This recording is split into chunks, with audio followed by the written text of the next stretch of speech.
مدنی قافلوں میں عاشقان رسول کا سفر اور مختلف مدنی کاموں میں شرکت کے کچھ مناظر ڈھاکہ بنگلہ دیش اور گلاسگو اسکاٹ لینڈ سے، جہاں عاشقان رسول نے راچڈیل یو کے سے سفر کی سعادت پائی۔ تیرا شکر مولا دیا مدنی ماحول، تیرا شکر مولا دیا مدنی ماحول، تیرا شکر مولا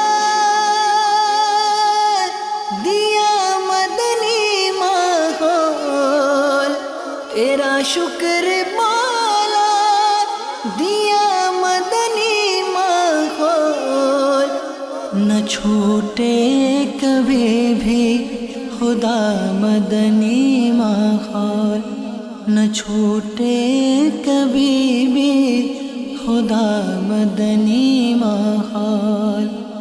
دعا ہے یہ تجھ سے دل ایسا لگا دے، دعا ہے یہ تجھ سے دل ایسا لگا دے، نہ چھوٹے کبھی بھی خدا مدنی ماحول۔ مجھے اپنی اور ساری دنیا کے لوگوں کی اصلاح کی کوشش کرنی ہے انشاءاللہ عز و جل۔ This is my first qafila and alhamdulillah I have had a very good experience. I feel internally blessed and it was a good opportunity for me to reform myself, and I request many of the brothers, this is also a great opportunity for them to reform themselves, and the main thing is implementing what we have learnt throughout our lives.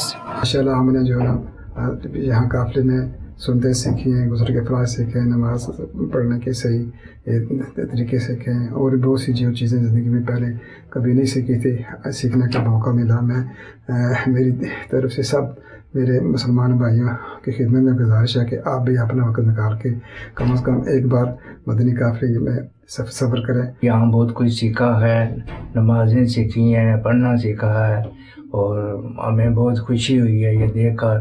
ہمیں یہ ہمارا یہ پیغام ہے کہ اور بھائی بھی اس قافلے میں شریک ہوئیں۔ ماشاءاللہ قافلے میں بہت کچھ سیکھنے کو ملا، غسل کے بارے میں، وضو کے بارے میں، نماز کی سنت وظائف فرائض کے بارے میں۔ الحمدللہ کافی اسلامی بھائی نئے بھی ساتھ میں لے کے آئے تھے، ان سب کو بھی سیکھنے سکھانے کا موقع دیا۔ ماشاءاللہ وہ سب بھی خوش رہے، اچھا لگا، اور پھر انشاءاللہ دوبارہ مدنی قافلے میں سفر کی نیت کرتے ہیں۔